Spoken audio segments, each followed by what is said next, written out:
Hello, my loves. So today we are going to be discussing destructive forces once again. Now, I know you guys have been noticing a theme in my videos. They have been centered around destructive forces, energies, entities, people, etc. Now, you may be wondering to yourself, Zana, why do you keep talking about this topic, right? I am here to make you, okay, here's a better way to say this. Destructive forces are deconstructing your creations, right? So I am here to make you aware of any self-destructive behaviors that you have and any destructive forces or people that you may meet that are heavily negatively impacting what you are trying to cultivate and grow. So destructive forces suffer from a lot of ailments. There are a lot of symptoms, but the two that I see the most are that destructive forces are small-minded and destructive forces are closed-minded. Now, what do I mean by this?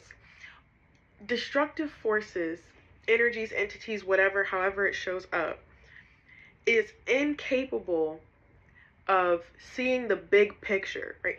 These are going to be shown up as very impulsive thoughts and behaviors, right? When you are destructive, you lack foresight, you lack forethought, you lack critical thinking, right? Because you're small-minded. So you're only going to be able to think about only a couple of things at once. You're not going to be able to put a whole puzzle piece together just by looking at it. You're only going to be able to look at about 2-3 pieces at a time. And then when your puzzle keeps falling apart, you're sitting here like, why is my puzzle wrong?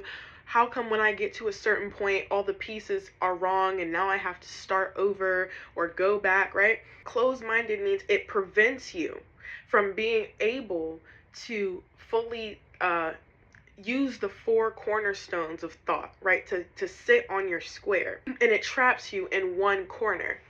So the 4 cornerstones of thought, we have knowledge, education, wisdom, and intellect. We will save that for another video, but just keep that in mind. So when you are a destructive force and you're incapable of creating that square, you are only going to be able to inhabit one corner at a time. And this is what we call triangulation, right? When you have an opposing force that is putting you up against another force intentionally. So you have triangulated yourself with the destructive force, and that force is manipulating you into behaving in ways that are irrational and illogical.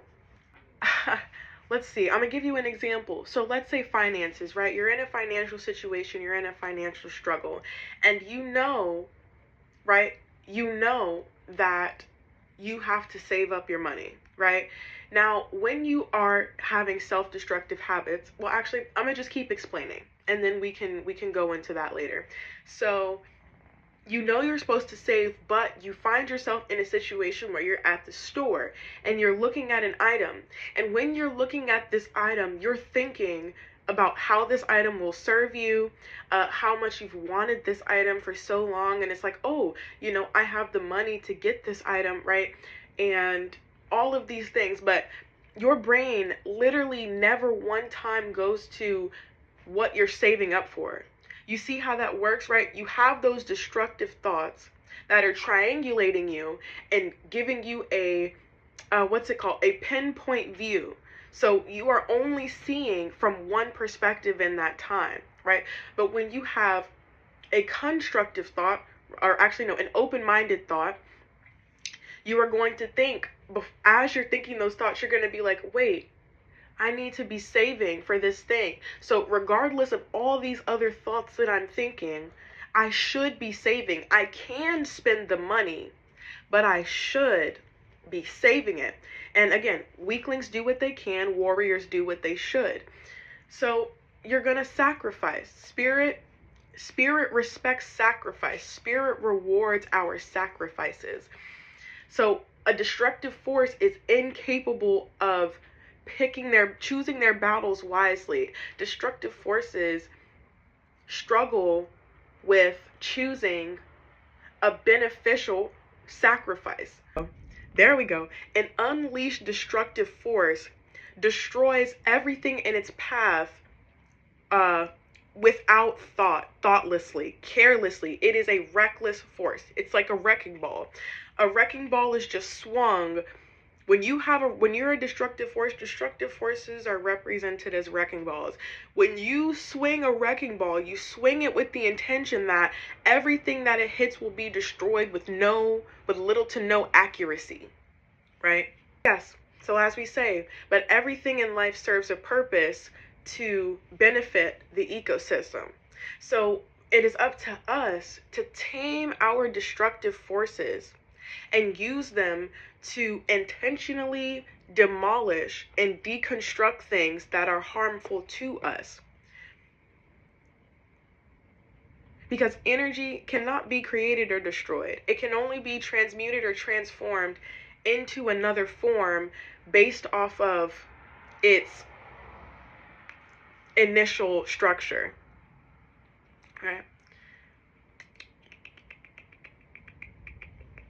So how do I want to say that?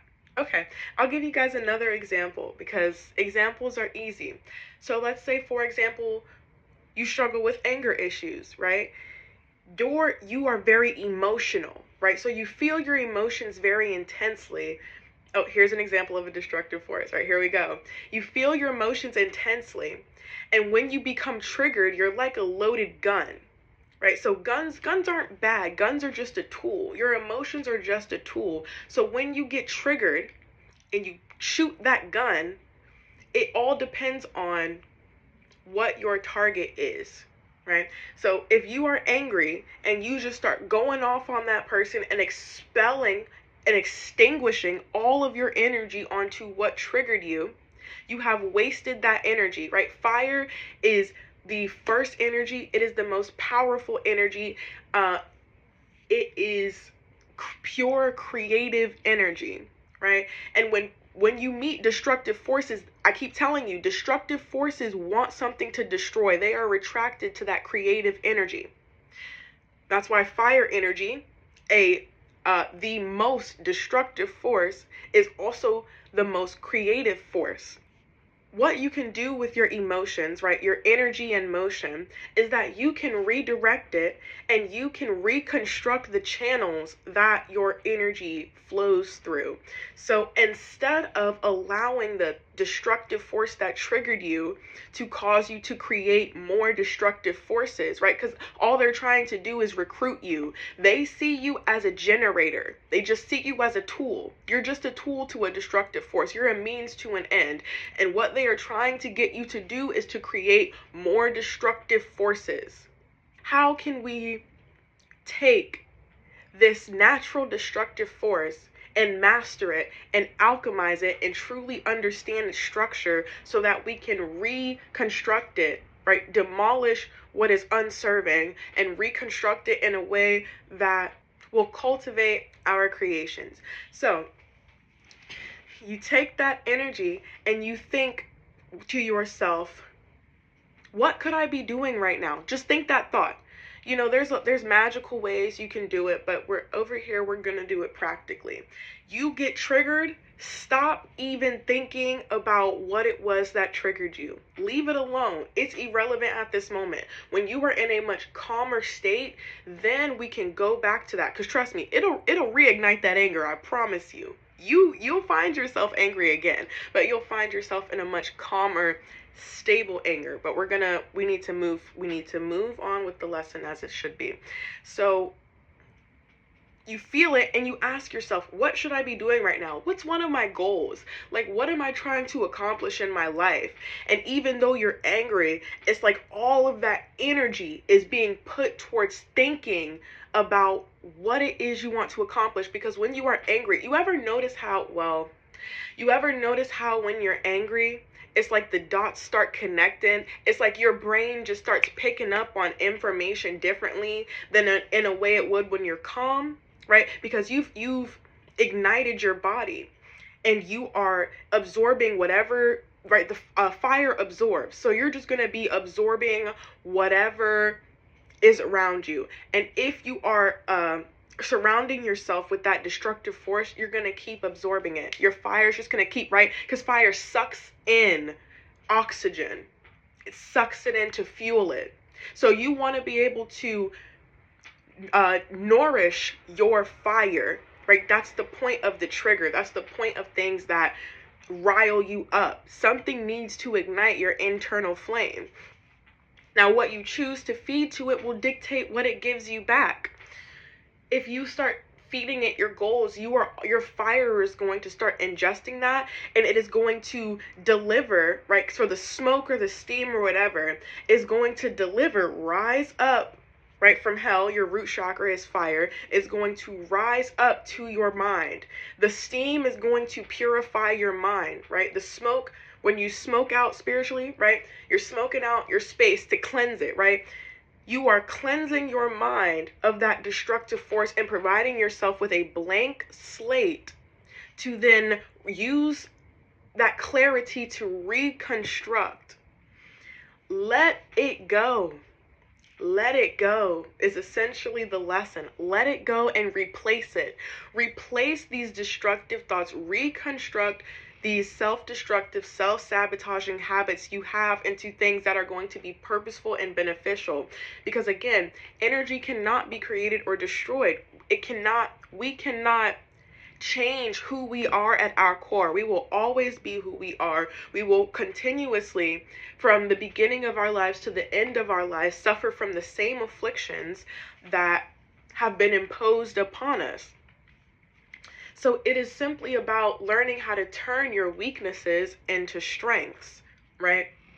I already gave you one example. I'm not going to give you another example because I'm going to keep giving out examples. And I'm trying to teach y'all how to think, all right? Y'all can think for yourselves. Y'all can make it work with what I just told you. I messed up my makeup today when because my eye was itchy and I had to scratch it. And I literally messed up my makeup so bad. I was like, dang, where's my brush? Because I want to fix it. Because I look good today. Like, I'm actually looking really good on camera today. Which, it might be the navy. Because certain colors, you look different with certain colors on. And I just look really good with, like, a nice navy. There we go. I should curl my lashes, but we're not going to do that because all I have to do... Damn, I have to record another video. It's fine. That video is going to be easy. All I have to do is my outfit of the day. So anyway, as I was saying, let's see. All right.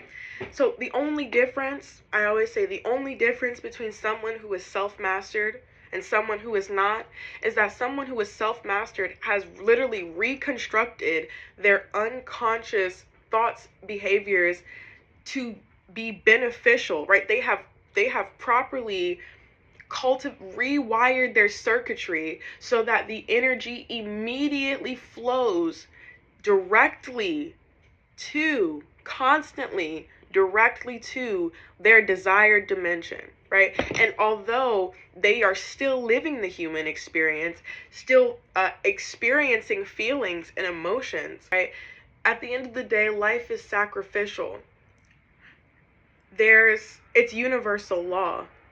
The predator-prey relationship is natural law. It's not going anywhere. Something has to die to sustain life. Death and life are intertwined and interconnected. But as humans, we get to choose what we kill and what we give life to. In every facet and aspect of our existence. When you are triggered, right, really hone in on your goals. Because sometimes the goal is shadow work. Sometimes you need to ask yourself, how is this beneficial to me? How can I use this emotion to fuel my desires, to fuel my goals and accomplishments and successes? A weakling is someone who, because they are focused on making their opponent lose, they are pouring their energy into their enemy.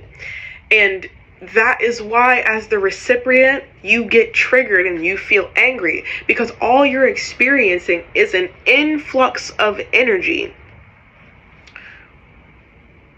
So Yeah, utilize it. Please.